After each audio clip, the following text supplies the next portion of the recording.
Bonsoir, je suis ravie de vous présenter ce livre ce soir avec cette très belle histoire de deux enfants et la montagne magique. C'est un livre qui existe depuis bien 50 ans et qui a été écrit par Kay Rita.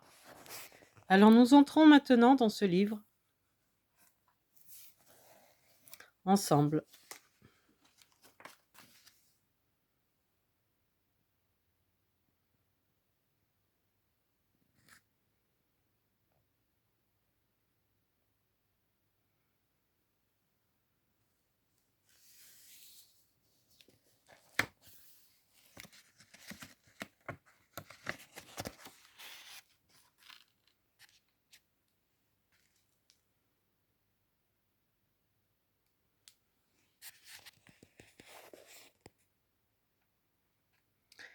Chaque matin, Kurt et Clyde se tournent vers la vallée. Ils vont réveiller leur montagne et regarder le soleil se lever. Dans la fraîcheur de l'aube, elle est violet foncé, puis elle devient toute dorée quand les rayons du soleil montent de la vallée. Dans la journée, elle passe du vert vif au brun pour s'envelopper de rose et de violet et disparaître dans le noir quand le soleil est couché. C'est pourquoi ils l'ont appelée la montagne magique.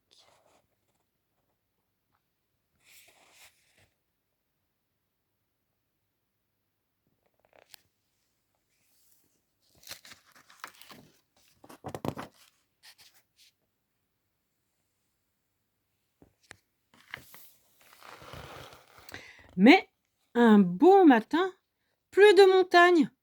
Elle a disparu. Comment une montagne peut-elle bien disparaître se demande Clyde. Ce doit être un tour de magie. C'est bien naturel puisque c'est une montagne magique, répond Kurt. Comment la faire revenir? Allons au village voir Marvin le magicien, décide Clyde. Il sait faire sortir de son chapeau des lapins, des colombes et des fleurs. Oui, mais une montagne. Comment pourrait-il la faire sortir de son chapeau? Réplique Kurt, qui n'y croit pas tout à fait. Nous verrons bien. Viens, allons au village voir Marvin, le magicien.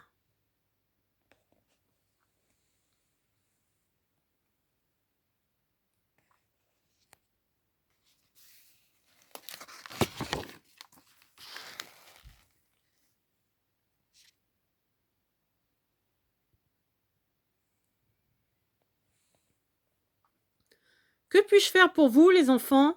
Dit Marvin en tirant de ses poches des flots de foulards de couleur. Pouvez-vous faire réapparaître une montagne qui a disparu? Marvin peut faire n'importe quoi, dit-il majestueusement. Vous allez voir. Abracadabra! 4 colombes s'envolent de son chapeau.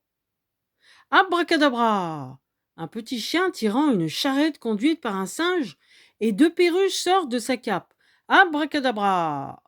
Un éléphant rose, 2 lions, 8 oies, 14 lapins et une bicyclette orange apparaissent soudain.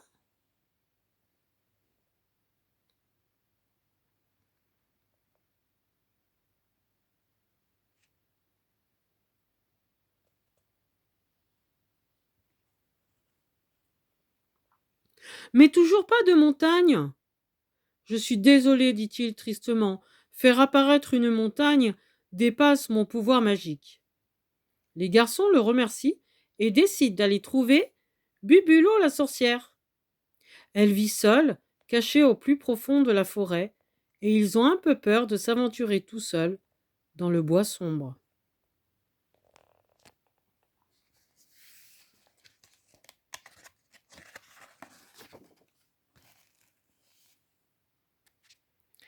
Et voici le bois qu'ils traversent.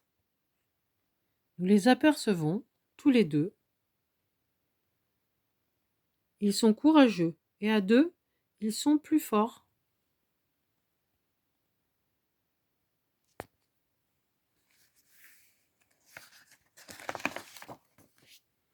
Oh! Voici Bubulo la sorcière, avec sa maison. Kurt et Clyde approchent de la grotte, pas très rassurés. Des tourbillons de fumée s'en échappent et soudain, ils entendent un grand boom. Oh là là, j'ai dû mettre trop de poudre à fusil dans ma potion magique. Bonjour, disent-ils timidement en apercevant Bibulot. Tiens, bonjour les petits, comme c'est gentil de me rendre visite. Je suis si souvent toute seule. Venez boire une tasse de potion magique.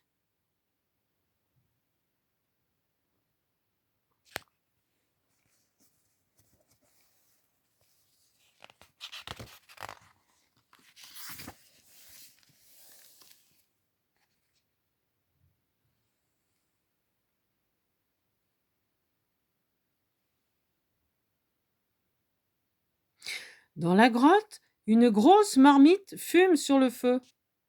3 énormes chats noirs regardent Kurt et Clit de leurs yeux jaunes. S'il vous plaît, Bubulot, pourriez-vous nous aider à nous rendre notre montagne? Elle a disparu depuis ce matin. Vous êtes si gentil que je vais essayer, mais je ne vous promets rien. Bubulot consulte son livre de recettes magiques. En choisit une qui, paraît-il, peut vraiment déplacer une montagne.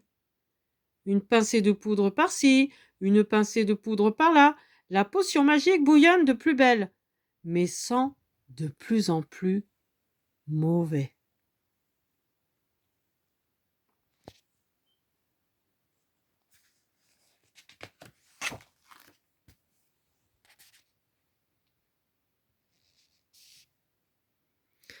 Hélas, Bubulot est très étourdie. C'est un bien gros défaut pour une bonne sorcière. Elle oublie toujours quelque chose. Il me manque 3 crapauds et un lézard. Allez vite les chercher dans la forêt. Mais où sont mes mots magiques? Il y a longtemps que je ne m'en suis pas servi. Je les avais écrits sur un petit morceau de papier jaune et je les ai perdus quelque part dans la maison. Clit, Kurt et Bubulot les cherchent sous les oreillers de mousse, sous les rideaux de toile d'araignée, sous la peau d'ours qui recouvre le lit. Enfin les voilà! Ils étaient dans la pendule!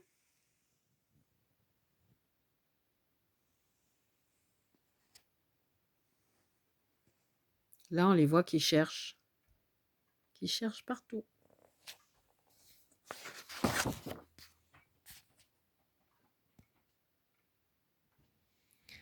Après avoir retrouvé ces mots magiques, Bubulot danse autour de la marmite en chantant. Excusez-moi, dit Clit, mais vous avez oublié les crapauds et le lézard. En effet, et la magie ne marche que si l'on se souvient absolument de tout. La voilà qui jette dans la marmite les 3 crapauds et le lézard. Ils se mettent à siffler très fort et un nuage de fumée s'échappe alors de la marmite. J'ai terminé, courez vite chez vous, dit la sorcière, votre montagne vous y attend. Hélas, pas de montagne. Bubulot avait raté sa recette. Si la magie ne réussit pas, essayons de voir un savant, propose Clit. Les savants connaissent tout et trouvent des raisons à tout ce qui se passe dans le monde.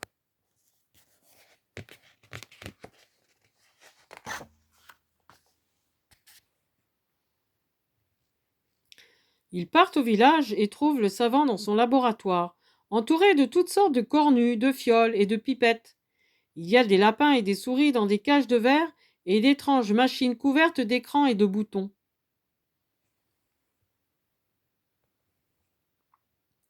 Que voulez-vous? Demande le savant au garçon. Ils expliquent leurs problèmes. Vous dites que la montagne de la vallée a disparu?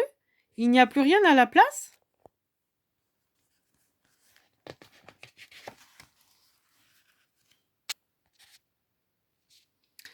Le savant se met à marcher de long en large, réfléchit un bon moment, puis leur dit en tirant sur sa barbe. À mon avis, ce qu'il faut, c'est du soleil. Kurt et Clit sont très étonnés. Voici une réponse bien étrange. Ils le remercient et partent à la recherche de Joe l'Indien.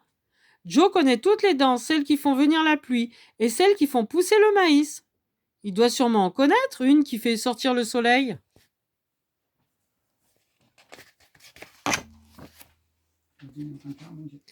Joe l'Indien est ravi de revoir ses amis.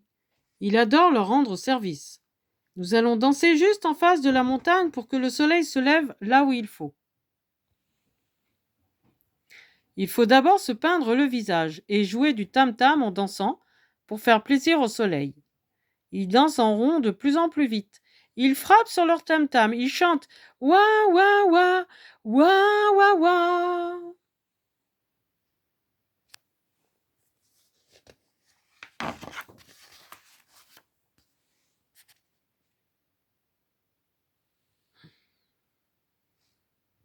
Une petite lueur jaune transperce le brouillard. La lumière grandit. On voit apparaître le bas de la montagne, et le brouillard qui l'enveloppe n'est plus, tout d'un coup, qu'un petit nuage accroché au sommet et que le vent emporte. Une fois de plus, la montagne apparaît toute dorée dans le soleil. Mais elle n'était pas partie du tout. C'est le brouillard qui la cachait, dit Kurt avec étonnement. Joe l'Indien éclate de rire. Vous auriez dû venir me voir plus tôt. Moi, je sais depuis longtemps que le soleil est le meilleur des magiciens.